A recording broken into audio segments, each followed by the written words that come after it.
A Cidade das Almas Perdidas. When we come to see the teddy bears are here to play. If you don't come play with us, then we will kill you.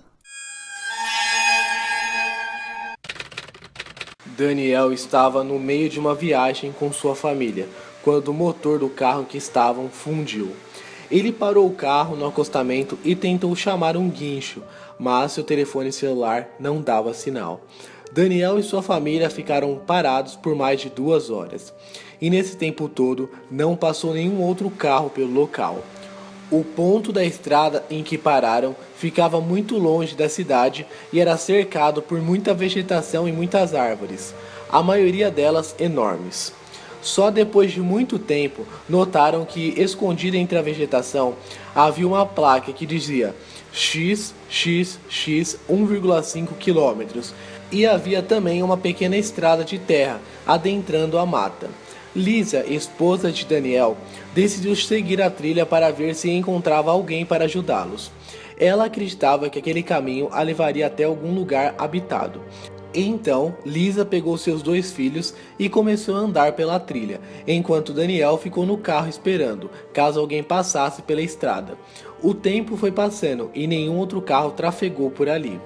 Daniel foi ficando preocupado com sua família e tentou ligar para Lisa, mas o celular continuava sem sinal. Percebendo que logo escurecia, Daniel decidiu pegar o caminho e ir atrás de sua família. Ao chegar no final da trilha, Daniel avistou uma cidadezinha e quando se aproximou, notou que ela estava totalmente abandonada. Várias casas, comércios e até uma igreja estavam bastante deteriorados, como se a cidade estivesse abandonada há muito tempo. Daniel começou a andar pelas ruas chamando pelo nome de sua esposa, mas não obteve nenhuma resposta. O silêncio era perturbador. O único som que Daniel escutava era o som de seus passos nas ruas empoeiradas daquela estranha cidade. Cada minuto que passava, Daniel ia ficando mais preocupado, ainda mais porque logo a noite chegaria. Daniel encontrou o que parecia ser um bar. O estabelecimento estava com a porta aberta. Ao entrar, Daniel sentiu um forte cheiro de comida estragada. No balcão havia um prato ainda com comida e também vários copos, a maioria deles com bebidas. Nas mesas havia garrafas, copos, jornais e até um jogo de baralho. Era como se as pessoas tivessem sumido de repente, deixando tudo o que estavam fazendo, deixando todas as coisas no lugar, no exato momento em que desapareceram. Daniel saiu do bar sentindo enjoo devido ao cheiro desagradável. E no momento em que passava em frente a uma casa, começou a ouvir a voz de seu filho, mas não dava para entender o que ele dizia. Daniel, confuso, ficou em frente à casa chamando pelo seu filho, mas ele continuava falando como se conversasse com alguém, sem responder aos chamados de Daniel. Preocupado, Daniel começou a bater na porta da casa, mas tudo continuou como estava.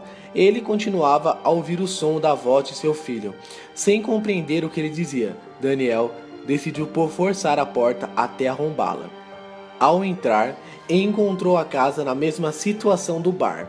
Na sala, roupas e chinelos e na cozinha panelas com comida, a mesa com copos e pratos, tudo largado. A voz de seu filho vinha do andar de cima. Então, Daniel subiu as escadas rapidamente, e quando chegou lá em cima, ele encontrou 2 quartos com as portas abertas. No primeiro, apenas uma cama com lençóis e cobertores revirados e um guarda-roupa velho.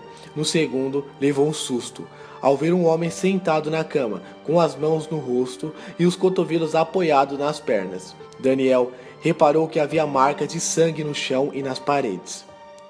Daniel foi se afastando devagar, até que o homem percebeu sua presença e levantou rapidamente da cama. Ele estava com diversos ferimentos pelo corpo e sangrava muito pela boca e nariz. O homem, com uma voz estranha e rouca, pediu para que Daniel fosse embora. Daniel desceu as escadas rapidamente e correu para fora da casa.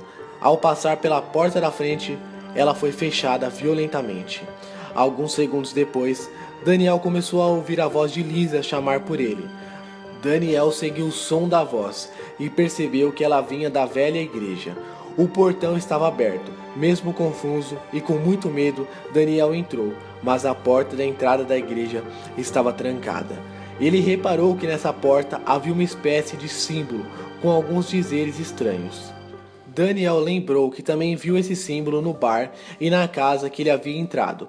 A voz de Lisa continuava a chamar por Daniel, que mesmo assustado, pegou um corredor que ficava entre o muro e a parede lateral da igreja e seguiu até os fundos. O corredor também continha um enorme rastro de sangue que ia até o jardim dos fundos da igreja. Encostada a uma pequena árvore havia uma velha senhora, com os cabelos bem compridos e grisalhos, que em sua mão esquerda segurava o pedaço inferior de seu braço. Ela parecia mastigar alguma coisa. A velha se levantou e começou a ir em direção ao Daniel. Ela também estava com uma aparência assustadora. Daniel correu e a velha foi atrás dele gritando assustadoramente. A velha corria muito rápido pela idade que ela aparentava ter. Depois de correr por alguns metros, Daniel conseguiu se livrar da velha. Por essas horas, já estava começando a escurecer, e Daniel, desesperado e sem saber o que fazer, foi indo em direção à saída da cidade. Foi nesse momento que ele viu a luz de uma lanterna vindo pela estradinha. Daniel foi se aproximando aos poucos e viu que a lanterna era de um policial. O policial levou um susto quando viu Daniel se aproximando e quase deu um tiro, só não deu porque Daniel gritou. O policial disse que viu o carro parado no acostamento e decidiu investigar. Daniel contou tudo o que havia ocorrido e, pensando que o policial discordaria dele, se enganou. O policial contou que há muito tempo naquela cidade havia uma seita de adoradores do diabo e que houve muitos assassinatos e suicídios, mas não sabia como todos os moradores sumiram. Esse policial acreditava que essas pessoas foram punidas, receberam um castigo pelas atrocidades que elas faziam, e hoje seus espíritos sofridos vagam pela cidade. O policial também disse que foi um erro não ter demolido toda a cidade, e que a família de Daniel não foram as primeiras pessoas a desaparecerem. Enquanto voltavam para a estrada, o policial mostrou um cemitério que ficava no meio da mata, onde os corpos dos executados eram enterrados. Foi nesse momento que os dois começaram a escutar sons de passos vindo pelo caminho, saindo da cidade em direção a eles. Foram se aproximando até que o policial conseguiu com sua lanterna clarear o que estava perto deles.